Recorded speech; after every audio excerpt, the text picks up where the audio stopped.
Okay, everyone, before we say anything else today, I need everyone to close their eyes for just 5 seconds. Close your eyes, everyone. Imagine you are standing at a busy train station, people rushing everywhere, announcements playing overhead. You have a bag on your shoulder, and you need to get somewhere in English right now.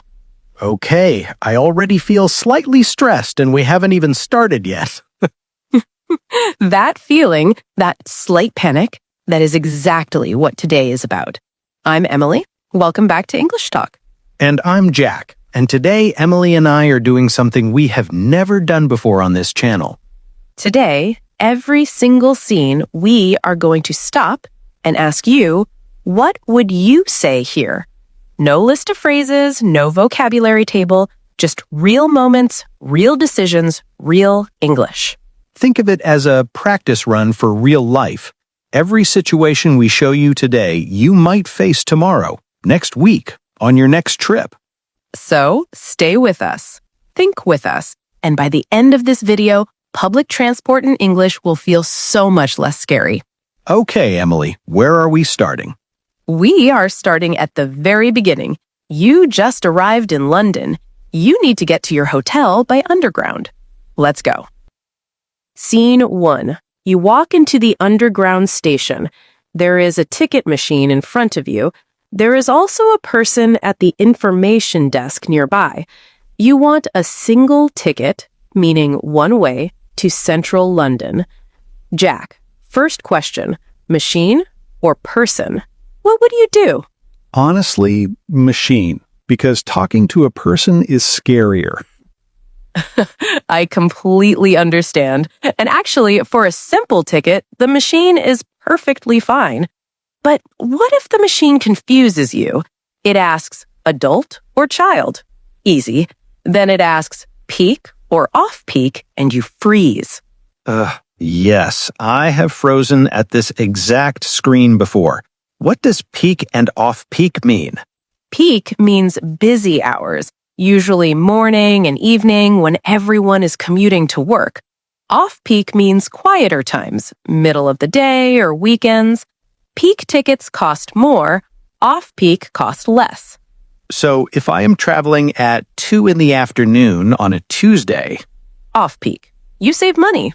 that information alone just saved everyone watching a lot of money. Practical English always. Now, what if you do not want to use the machine? You go to the information desk. The person looks up and says, "Hi there, how can I help?" Everyone, what would you say here? Think for 3 seconds. Jack, what would you say? Okay, I would say, hello, I want ticket, one way, central London, please. I understand you perfectly, but let me show you the natural version. Instead of I want ticket, say, could I get a single ticket to central London, please? Single means one way. Return means there and back. Could I get a single ticket to central London, please? That sounds so smooth, so simple. And the person might ask, are you paying by cash or card? And you say, card please, or cash please. Done. That is the entire interaction. I always imagined it would be so much more complicated than that. Most things in English are simpler than we imagine. The fear makes them feel big. The phrases make them feel small. Say it out loud. Could I get a single ticket to central London, please? Scene 2. You have your ticket.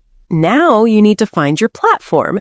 You look up at the departures board. It shows train to central London, platform 4, departing in 3 minutes. You start walking, but you are not sure which direction platform 4 is. A staff member in a uniform is standing nearby. Everyone, what would you say? Think for 3 seconds.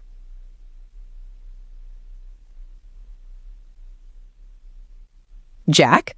I would say, excuse me, platform 4, which way, please? That actually works completely fine. Short and clear. But the slightly more natural version is, excuse me, could you point me toward platform 4, please? My train leaves in 3 minutes. Oh, adding my train leaves in 3 minutes. That tells them it is urgent without being rude about it. Exactly. Context makes your request clearer. The staff member will immediately understand you are in a hurry and they will give you directions fast. And could you point me toward? I love that phrase, point me toward. It sounds so natural. Could you point me toward works anywhere, not just transport. Could you point me toward the exit? Could you point me toward the customer service desk? One phrase, everywhere. Always. Now, the staff member says, Platform 4 is just down the escalator and to your right. You can't miss it. And you say, thank you so much. I really appreciate it. And you run. And you run, but elegantly, with confidence. Say it. Excuse me, could you point me toward Platform 4, please? My train leaves in 3 minutes. Scene 3. You made it to the platform. You got on the train. You find a seat. You sit down. The train starts moving. But now, a new worry. What if you miss your stop? What if you fall asleep? What if the announcement is too fast to understand? The person sitting next to you looks friendly. Everyone, what would you say to make sure you don't miss your stop? Think for 3 seconds. Jack? I would say, excuse me, do you know when we arrive at Central London, please? Perfect. That is completely natural. Well done. And you can also say, excuse me, would you mind letting me know when we reach Central London? I don't want to miss my stop. Oh, would you mind letting me know? You're asking them to help you, like a small favor. And people almost always say yes, because it is a tiny favor and most people are kind. The person might say, of course, it's about 4 stops from here. And you say, that's brilliant. Thank you so much. I really appreciate it. And now you can relax. You have a helper. Your stop is 4 away. Everything is under control. I love this phrase. Would you mind letting me know? It is so polite. It feels like you are trusting that person, and people like to be trusted. They do. A small phrase, but it creates a human connection in 30 seconds on a train. Say it. Excuse me, would you mind letting me know when we reach Central London? I don't want to miss my stop. Scene 4. And this one is something every single person listening has experienced. You are on the train. An announcement comes on. The voice is fast. There's background noise. You catch maybe 3 words, something about due to, delay, apologize. You look around. Everyone else seems to understand. You have no idea what is happening. Jack, what do you do? Honestly, I stare at the floor and pretend I heard everything. We have all been there. But here is what you can actually do. You turn to the person next to you, the same friendly person who said 4 stops, and you say, I'm sorry, I didn't quite catch that announcement. Do you know what it said? I didn't quite catch that. Not, I don't understand. Not, my English is bad. Just, I didn't quite catch that. Sounds so natural. Didn't quite catch is the most natural way to say you missed something in English. It sounds like you were simply distracted, not like your English is weak. Because the truth is, even native English speakers sometimes miss announcements on trains. The sound quality is terrible. Wait, native speakers miss them too? All the time! Train announcements are notoriously difficult to hear. So please, never feel embarrassed for missing one. Anyone would. That is genuinely reassuring. I always thought it was only me. Never only you. And the person next to you will almost always tell you what the announcement said. There's a slight delay due to a signal fault, about 10 minutes. And you say, oh, I see. Thank you for letting me know. I appreciate it. Perfect. Calm, natural, like it happens every day. Say it. I'm sorry, I didn't quite catch that announcement. Do you know what it said? Scene 5. And this one, I want everyone to pay close attention because this has happened to almost every traveler who has used public transport in a new city. Oh no, what happened? You got on the wrong train. You realize 2 stops in that the stations don't match your map. You look at the route board above the door. Your destination is not on it. Your heart sinks a little. I have done this. In Paris, actually, on the metro. It was very stressful. Almost everyone has. Now, you need to get off at the next stop and find the right train. But first, you want to confirm with someone that you are indeed on the wrong train, the friendly person next to you. One more time, everyone, what would you say? Think. Jack? I would say, "Excuse me, I'm sorry to bother you again. Does this train stop at Central London?" I'm sorry to bother you again. You remembered from our landlord call video. That is brilliant. And yes, that sentence is perfect. The person might say, "Oh no, this train goes to East London. You need to go back to the last station and take the westbound line." And now a lot of new information. Eastbound, westbound, go back. What do I say if I don't understand all of that? You say, "I'm so sorry. Could you say that one more time, please? I just want to make sure I get it right." I just want to make sure I get it right. Not, "I don't understand." Not, "Repeat, please." Just, "I want to make sure I get it right."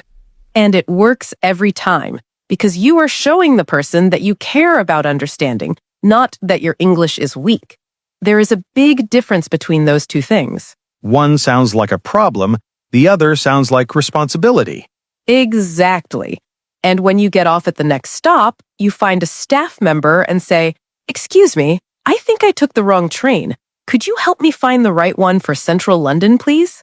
I think I took the wrong train. Not, "I go wrong train." Not, "Wrong train problem." Just, "I think I took the wrong train." Simple past tense, clean and clear. Say it. "Excuse me, I think I took the wrong train. Could you help me find the right one, please?" Scene 6. The final scene. You found the right train. You arrived at your destination. The doors open, you step out, you are in the station. But it is big, and there are exits in 3 different directions. North exit, south exit, main exit. You need the main exit toward the city center. A staff member stands near the barriers. What would you say? Easy now. Excuse me, could you point me toward the main exit, please? You use today's phrase naturally. That is exactly right. The staff member says, "Main exit is straight ahead. Follow the signs for city center." And you say, "Perfect. Thank you so much. Have a wonderful day." And you walk out into the city, confident, calm. You took public transport in English, from ticket machine to main exit, and you handled every single moment. That actually feels really good to say out loud. Because it is true. You did it. Say the final phrase. "Excuse me, could you point me toward the main exit, please?" Let's go through today's key phrases one final time. Say each one out loud with Jack. Buying a ticket. Could I get a single ticket to Central London, please? Finding a platform. Excuse me, could you point me toward platform 4, please? My train leaves in 3 minutes. Asking about your stop. Would you mind letting me know when we reach Central London? I don't want to miss my stop. Missing an announcement. I didn't quite catch that. Do you know what it said? Wrong train. I think I took the wrong train. Could you help me find the right one, please? Finding the exit. Could you point me toward the main exit, please? 6 phrases, 6 scenes, 1 complete public transport journey in English, from ticket to exit.